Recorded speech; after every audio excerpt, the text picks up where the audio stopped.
All right, Sandy, here it is. We're recording our first ever podcast. First podcast, trying something new. Oh my goodness. We've been talking about this for about a year and a half. We have. And we finally decided to sit down and take this seriously. And it's 7:30 at night. We just dropped the kids off at grandma's and I go, we're getting done. I don't care if it's midnight. We're getting a podcast done right now. So we might be getting dark behind us, but we're in here doing it. So why do we want to start a podcast?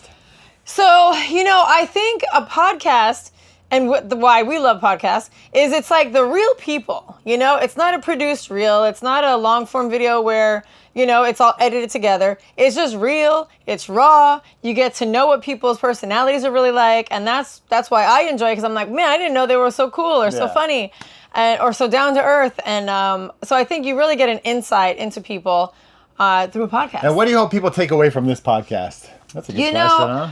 I think with our channels alone, people have been inspired. They've learned about a different way to live life, whether it's an RV or traveling with kids. So whatever, extract any information, hope for yourself to do what we're doing, be inspired to try something new, whatever it may be. I hope get something out of it. I don't know. All right, so since this is our first ever podcast, we're going to run through our story on what it took to get to where we're at today. Who is trying something new? What the heck is trying something new? What is it about? Why are we called Trying Something New? Why did we even start this journey? This is going to be the episode for all of that. All right, so let's get into it. Let's start go. with the name, Trying Something New. That's a great thing to start with. All right. So, Sandy, kick it off. Why do we pick the name Trying Something New? Okay, this is a rewind. I don't even know how many years ago. 7 years ago, 8, 9 years ago. For what, the film business? For the name. No, the Trying Something New name. Okay. We had a film production company. It was actually called Something New Films. That started in 2010. So 2010, 15 years ago, we started a film company with zero experience of anything about how to shoot video, anything. Didn't know how to edit, didn't know how to shoot, didn't know how to do... Blind ambition, baby. And so we started this film company because we had our first daughter, we had Nixon, and Jimmy was a restaurant manager at Nobu in Vegas, and he would leave every day at 4 o'clock to go to work. And I had just had Nixon, first time mom, and she was colicky. So she would just cry every night and I'm like, oh my God. And he was gone. And so I'm like, babe, you know what? This restaurant gig is just not working anymore for our family, for our new family. And so we had to come up with, what are we going to do then? I was doing real estate. And we had to figure some stuff out. Long story short, we'll get into that in another episode, but we started a film company. And the film company's name was Something New Films. Because we started shooting weddings and, something borrowed, something blue, something new. One of our friends, John, who was actually part of the company back then, came up with that and we were like, that's it. So fast forward a few years later, we were filming a wedding in South Africa. And at this time, we did have a YouTube channel where we put up a couple of videos here and there from traveling with the kids, just for fun. And so we were in South Africa filming this wedding. We went to Cape Town to do some cage diving with great white sharks. And while we're there, we're like, let's get a tattoo. And we're like, well, what should we get? And so a spinoff from our film company, we were like, what should we call our YouTube channel? And it was, we like trying new things. And it was just, after like a conversation, we came up with Try Something New. Yeah, so it was a spinoff of Something New Films. Now we're going to transition that into Trying Something New. Because while we were in Africa, we went cage diving, we went sandboarding, we were getting a tattoo. So it was all new things. So it was very fitting. Yeah. And we love new things. So. And we thought it would fit the brand for the longevity of the brand, because we could always be out there trying something new. So that's how we came up with the name Trying Something New. It was a spinoff of our film company called Something New Films. And mine, all I have left is something. Because mine's still pretty good there. Well, you had yours redone, so that's not fair. But I had Try and New was in pink, in organic pink, and she's like, it doesn't really stay. And I'm like, that's fine, I got a lot of pink over here. Well, it didn't stay. So now I have something and a happy face. And so many times, like I'll be at the cash register checking out of the supermarket, and someone will go, excuse me, I have a weird question, but why do you have something and a smiley face tattooed on your arm? And I'm like, long story. Yeah, don't worry about it. There's a space in there somewhere. All right, so that's a little brief introduction on where we're at, where we came from, how we got the name. So let's get into a little bit of our story. So were we always living in an RV, or did we have a regular sticks and bricks house and a life, and we call it sedentary life, or just a regular... It's like pre-RV life. Pre-RV life. So give me a little brief explanation of what life was like before we made that first transition into the RV. All right. Now, before the RV, we hardly ever have actually like traveled anywhere in an RV.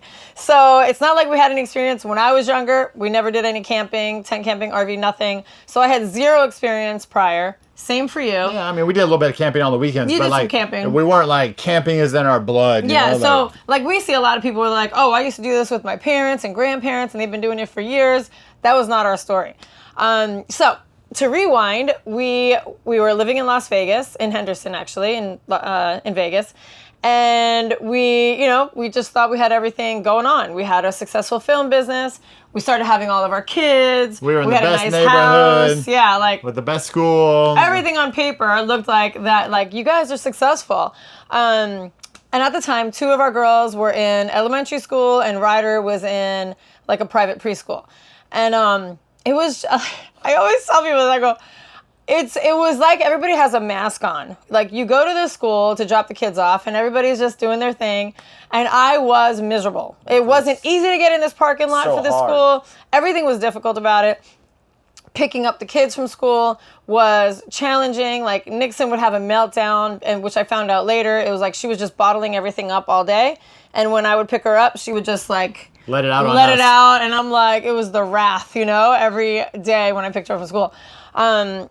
So it was just like everything was fine. Like for most families, it was just a regular life. It was what it was supposed to be. It was what it was supposed to be. Yeah, we weren't missing anything. Like we had everything we wanted, right? But the inside was where something was missing, and I was like, God, like this is just. I don't know. I'm bored. Like I'm bored with life. Yeah, we were feeling unfulfilled. I think. It was just empty. Like there was a void. So me and Jimmy traveled before we had kids, and we did a little traveling to California and stuff, like with the kids, like road trips and stuff.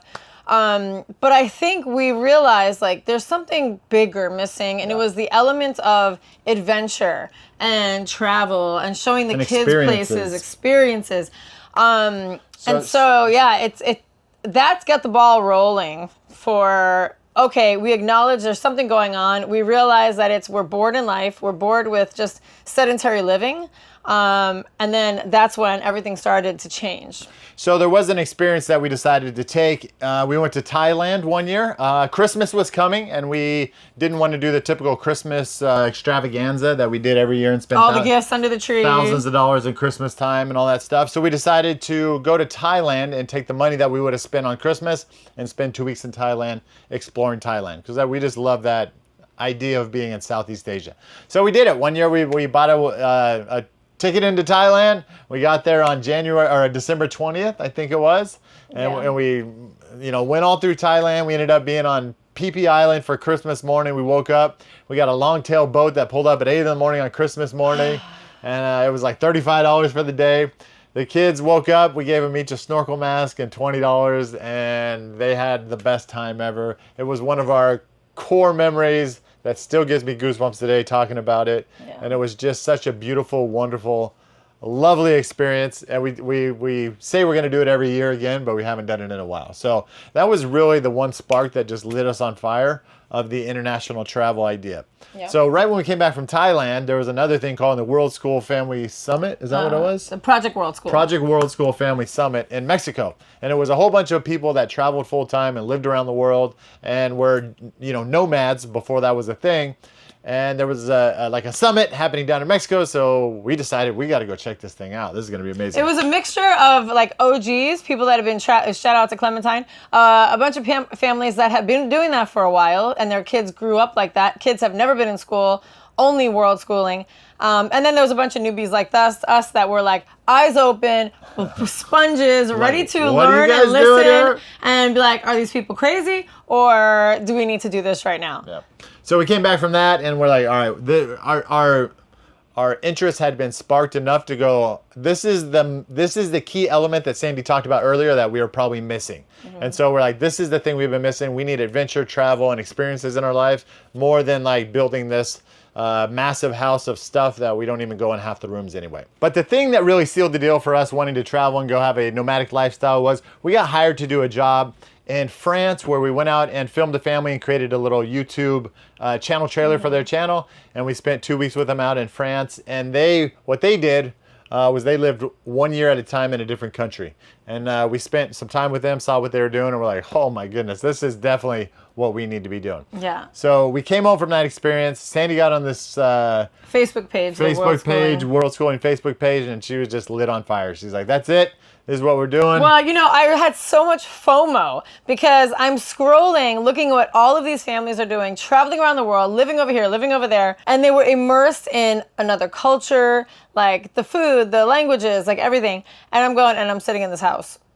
We're sitting in this house. I'm having a nightmare situation every single morning, going to the school parking lot that I don't know why they made it so difficult for us parents to get in there, but it was. Yeah. And so I'm like, you can lose all of that stress by living like a really awesome life. And so, yeah, I was sold. All right. So then we had to figure out how to pull this thing off. And the RV for us was the gateway to get out of the house and get into this nomadic travel lifestyle and freedom, so to speak. So I was on the computer a lot, editing all the videos that we had to get out for our production company, and I would always have Gone with the Wind's playing in the background. And they were Nikki and Jason, we love you. They were an RV couple that was kind of doing this before anybody was doing this, and documenting their adventures and stuff like that. And I'm just sitting there daydreaming. I'm like, someday this is gonna be us. Someday this is gonna be us.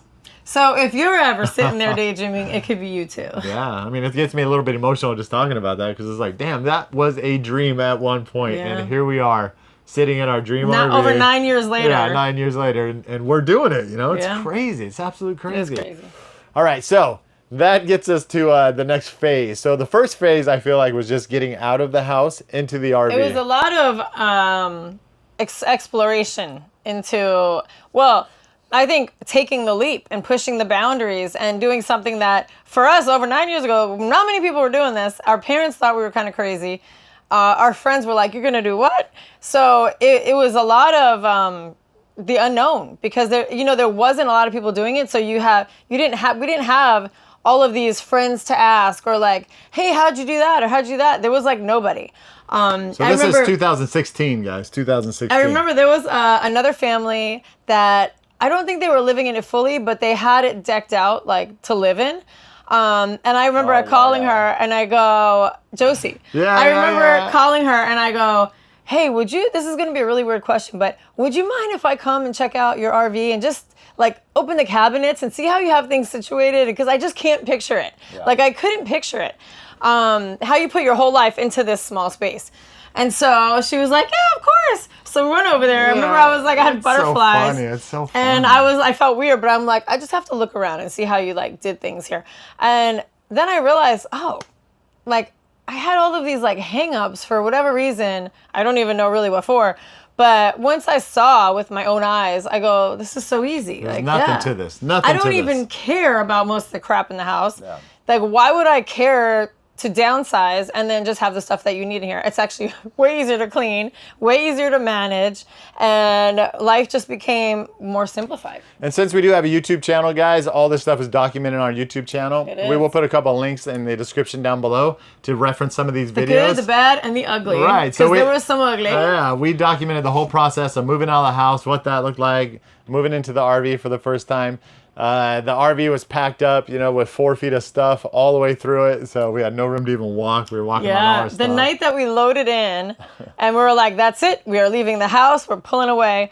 And we had a lot of stuff still.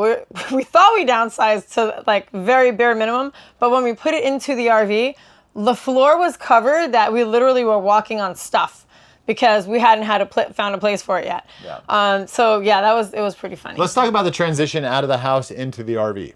So we started in around Thanksgiving, and we gave ourselves till January 1st to be out of the house. Mm-hmm. And so we're very fast movers and not planners. So super spontaneous.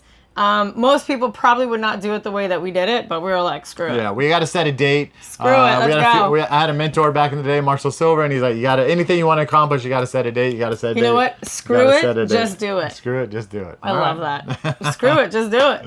Sounds like a t-shirt idea. I think so. So we set a date, and then we started having garage sales, getting rid of all the stuff. And, you know. I realized that we are not garage sale people. I'd rather give it away than to sit there all day and haggle with people over $1. Like, our return on investment right here. I mean, I know, besides buying the stuff, but just like putting up the signs the night before.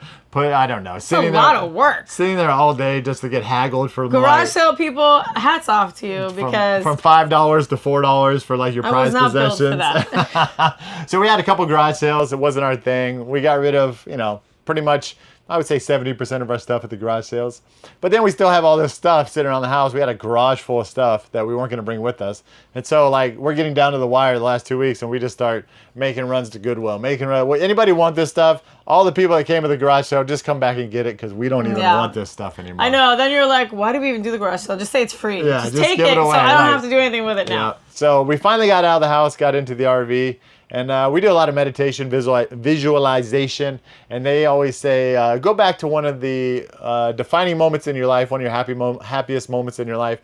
And for me, I always visualize us sitting in our driveway, outside of our house. It's dark out. It's about 10:30 at night. We're all exhausted. The kids are tiny, and I pulled out the camera and we did a little sound bite on how we were all feeling and checked in. And that's actually in one of our videos too. But to have that moment. I always tell people, when you leave the house, just take a second when you get in the RV or whatever you're doing, like just take a second and just cherish that moment because that only happens once in a lifetime.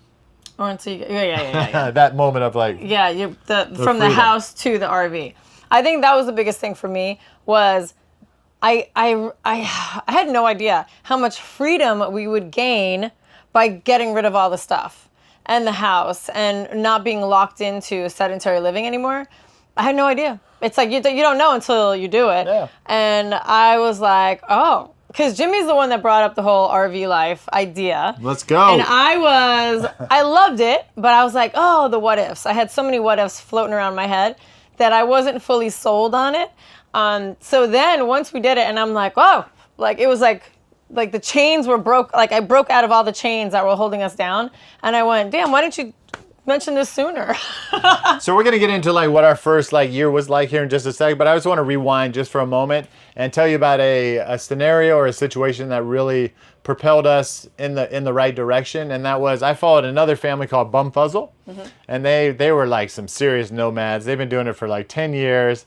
Great documentation of all of their adventures. They did a bus, an RV, a boat, sailboat. A car. They've done everything with their family.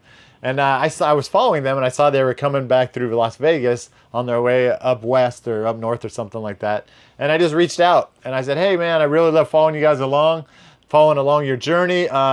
If possible, when you guys come through Vegas, maybe we can meet up for a minute and just say hi and hang out. And he goes, we're going to be staying at the dry lake bed.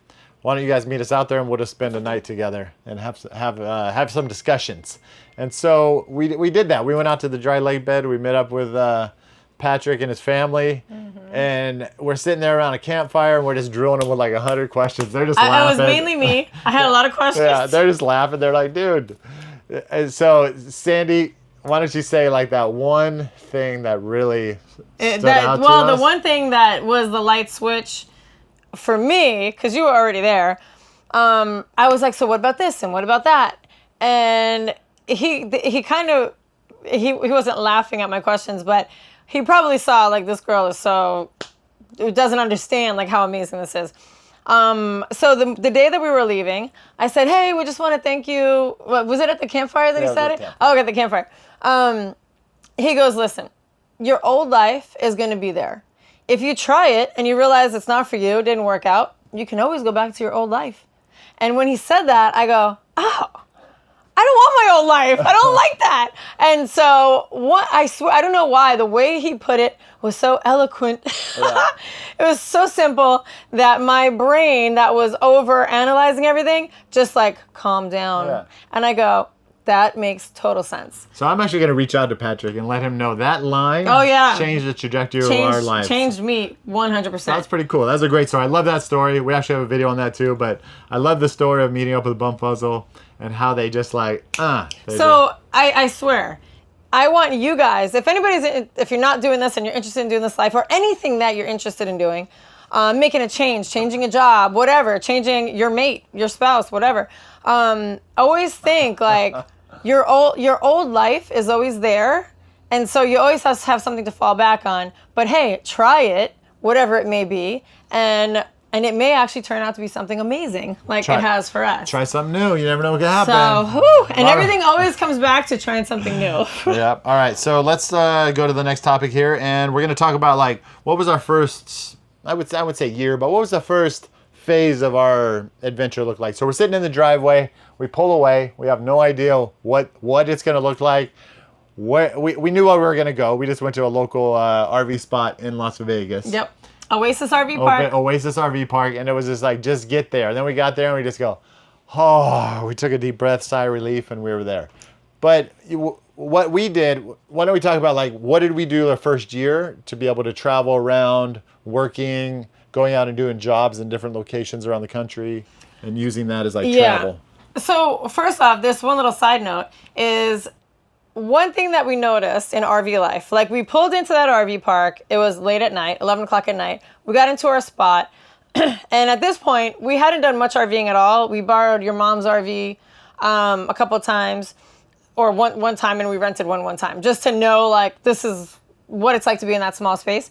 So I remember the next morning waking up, we're in this RV park, and we're like walking around, and everybody was just so friendly. Hi. And that is just not like that in a regular neighborhood. We're like, what's going on here? And so I couldn't believe, like, it was like Beaver Cleaver, neighborhood. Everybody was so friendly. Everybody was so nice. And I go, you know what? That became a joke. Are we going out into the world? Because when you go out into the world, it's not normal to be like, hi to everybody. It was so cool that it was such a friendly environment. And I know in our house, we hardly knew our neighbors. You don't even, like, people drive home, garage door goes up, they go in, door down, you don't even see the people. And so, or at least in Vegas, that's how it was. And so it was, it's boring. Like, you don't know who your neighbors are, and you can't, it's not a close community. So the RV world is the complete opposite. Everybody knows each other for the most part. Everybody says hi. Everybody's looking out for each other. It's a very warm feeling. So all right, so our first year. So our kids were still in school at the time. That we were going to let them finish out the school year. So this was February, and the kids were going to finish like May, early June. So we kind of lived in that RV park and launched out of there to do other little travels. But we still had our film jobs, so we would do those. The kids would go to school every day. But once the end of the year hit, of the school year, so it was May, June, then it was like game on. Like, where do we want to go? Like, what are we going to do? Yeah, so we used our wedding production business also as like a launch pad to go out and travel, because we had a wedding in the Redwood Forest of California. So that ended up being a 2 or 3 week trip. Mm-hmm. And then we booked a wedding in New York City. So that ended up being a cross-country trip. And while we were in New York City, after the wedding, Sandy's whole family is from there and lives there. So let's spend a month just touring around the East Coast and, get back to Vegas eventually. So that was how we were able to like launch out and still make money and adventure at the same time, and then come back to home base. And so we were pretty lucky with our business because we were mobile. Like, we can shoot anywhere, we can get film jobs basically anywhere in the country. So that was cool because we can make money while traveling. But I think since COVID, like, anybody can have a remote job now. For sure. Like, there's so many opportunities. That wasn't, not possible back when we started. So it was a little harder for people. We could barely get internet to do it. Yeah, at the RV parks. That internet situation. But it was harder for people that didn't have something like we did, where you can actually work on the road. But now that is totally not the case. There's a million jobs that you can do while traveling that make it possible for pretty much anybody. All right, so we're going to do something fun here. We're going to do a little rapid fire question. I got 7 questions here. We'll do 4 for Sandy, 3 for me, and we'll see what happens here. All right? So, Sandy, what inspired you to become a full-time nomad and live in the RV? I had to get out of the hamster wheel. I couldn't do the hamster wheel anymore. I wanted adventure. I wanted our kids to know what a travel life is like, and always have new experiences. All right, Sandy, what has been the most surprising aspect of living in an RV full-time? That you can take your home everywhere with you. And I think for me, that's really cool because when we stay at hotels now, I'm like, this sucks. Like, you don't have any of your stuff, only what you pack, which you can't bring much. And so being able to bring our home everywhere is for me, I love it. All right. Question number 3. How do you handle schooling and education while traveling with your children? So what we do is unschooling. It's a mixture of homeschool and unschool where the kids are self-directed learners. And so they just follow what they're passionate about. But we also want to make sure they're doing sort of basic stuff as well. And so we do a little combo of all that. All right.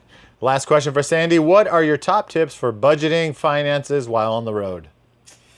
That's a good one. That's a good one. Well, you know, we're not big budgeters. Be honest. And we're not big planners. So it's not like we're planning around how to save money. We're not doing that. I mean, it's a very low cost thing anyways. Like we have the 1,000 Trails membership. So a lot of this campground's free for 3 weeks. So it actually allows a lot more money for us to do fun stuff. So yeah, we don't operate that way. We don't really budget. All right, so go to number 5 right there. We'll do 5, 6, and 7. All right, Jimmy, you ready? Let me get my voice ready. Clear the throat. All right, can you share a memorable travel story or experience that has shaped your journey? All right, so here's a good one. We were in our first year, and we were somewhere in the Midwest, and we were coming up on some train tracks. And I was running parallel to these train tracks for about, I don't know, He missed a turn to get back on the highway. So that's how we ended up going parallel. And we're like, when can we get back over? So I got to get over these train tracks to get back over the freeway. So I take this side road to go down these train tracks. And it's the train tracks like this. And it says, no RVs, do not cross, go back, turn around. But I had a car behind us, so I couldn't turn around that easy. Yeah. We had a tow vehicle. And so I'm like, oh, screw it. I'm going to go for it. So being the dude he is that doesn't want to follow the sign, he's like, I'm just going to turn. I'm like, babe, it says we can't do it. And so sure enough, I go for it, and we get stuck on the train tracks. And there's a blind corner where a train could be coming around at any moment. It's not like miles each way that you could see that headlight coming. It was a turn. So if that train's coming, it's right there. Yeah, and our RV's right in the middle of the train tracks. So I had to get out. I had to unhook the car, which took about 5 minutes. I had to take off the bikes off the bike rack. It felt like 10 years. Yeah. I had to take all the bikes off, then I had to hook the tow dolly. And yeah, we finally got off the thing. All the locals came out and were laughing at us. Well, the locals were walking by, and I'm just going like this. Yeah. I know. Yeah. He's a dumbass, and I'm with him. Sandy's wearing a little mini skirt. It was like well, it was hot, and it was like a middle of podunk nowhere. The kids were so young. Ryder was like 3. They're probably like, look at these, white trash people coming out here. So it was so. The thing that I learned was trust the signs. Listen to the signs. Don't think I know it all.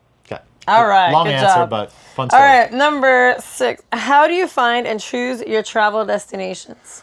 We love 80-degree weather, so we just try to follow that. We love tropical, so we spend a lot of time in Florida. We love the Florida Keys, so we just want to be comfortable and have a good time. We love to have our windows open, doors open. Yep. All right, last one. What are the biggest challenges you face as full-time nomads, and how do you overcome them? The biggest challenges we face, that's an interesting one. We love each other. We get along amazingly. We love being in the RV. All right, so I think I could add to that. Being around friends more often.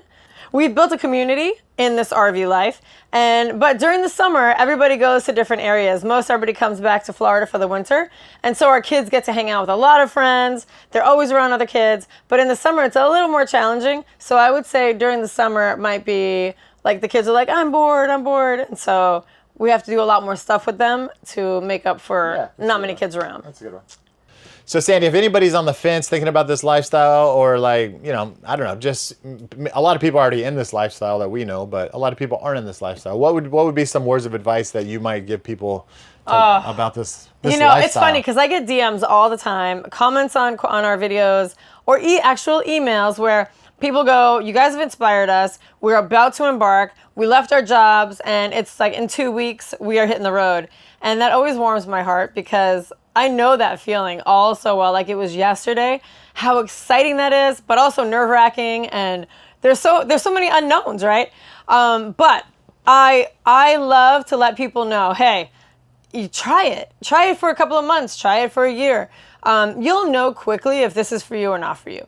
And the good news is your old life is always there waiting for you. So it's not like you have to start over and you have to figure things out again. Just go back into your old life, go back to your old neighborhood. Everything's familiar, you know it all. And so that takes a lot of the worry away, and a lot of the fear is, oh yeah, I could just sell the RV and move back into that neighborhood. Like, there's no friction. So this life is really amazing. Whether it's living in an RV, traveling around the world, Airbnb hopping to different cities or whatever countries. Boat life. A boat life, all of it. I mean, for us, that's where our souls are. We are true nomads. I can never imagine living in a house again and not being in a full constant state of travel. Like, even we sat in this RV park for 3 weeks. We're moving tomorrow.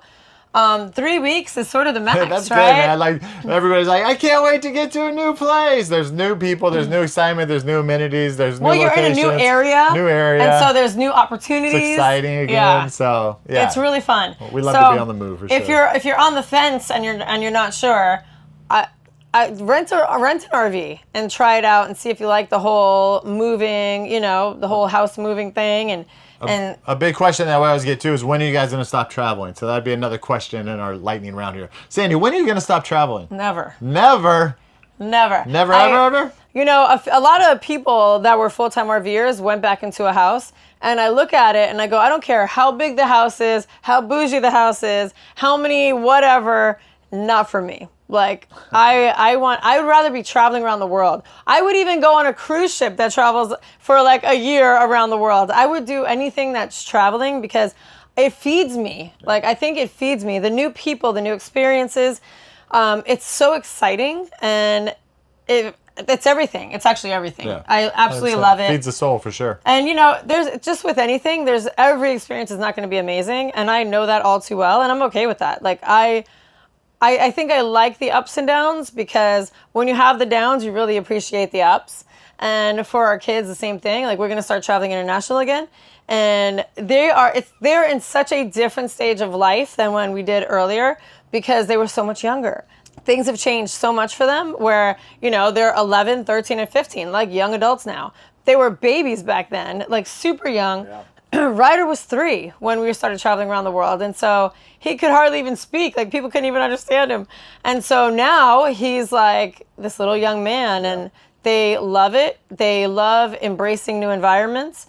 And they're all about adventure. Like, we have 3 awesome we raised kids some good ones that absolutely love adventure as much as us. And so, yeah, it's just going to be a blast. A new stage in life, for sure. So, this is our first ever podcast. How do we do? How do you feel about it? I feel good. I feel pretty good. I feel good. I feel really good. I wasn't sure if we were going to be able to have enough to talk about, but I feel like... Yeah, well, we got to have more to talk about, because we have a few more podcasts to do here. And I think this is what we love. We love talking about this travel life. We love helping people. We love giving information that can help other people. So for us, I think showing people there's a different way to live is huge also. Yeah. And showing people, we have a limited amount of time with our kids. Let's get out there and enjoy as much time as we can with them. Let's create some crazy memories. Let's do some really fun stuff, so that when they do leave us, they're like, you know what? My parents did a pretty cool job. I think one of the coolest things, since we have documented so many adventures, is we will watch our YouTube channel. We'll just lay around and watch our YouTube channel from like years back. And to see them small. I get emotional all the time. Even for them, they're like, oh, look at me, And they were doing really cool things, like hiking mountains in the Philippines and Thailand, and doing all these cool things. But the thing about this, too, I always think about this, is like someday they're going to sit down with their kids and be like, Mom, Dad, how'd you guys grow up? And our kids will show their kids, our grandkids. They'll be like, look at what we used to do. And they'll be like, damn. It's pretty cool, yeah. That's going to be super cool. So I really hope you guys enjoyed this. Stay tuned for the next one. We're going to get into how we went international for over a year. So not only do we do RV life around the United States, but we also lived in Southeast Asia for over a year, which we absolutely love. We have so many Cannot wait to go back. Stories and memories and experiences over there. So we're going to share that with you next time. Thank you so much for being here for our first ever podcast. We're super excited. We got it out. We did it. We got to keep the momentum going. And I can say on this one, we definitely tried something new. send us All right. some comments, ask questions down below. Let us know how we did. We are Let here us know to help. more topics for other podcasts that we could do. And this is going to be a great journey, guys. Thank you so much for being here. Thank And you. we're out.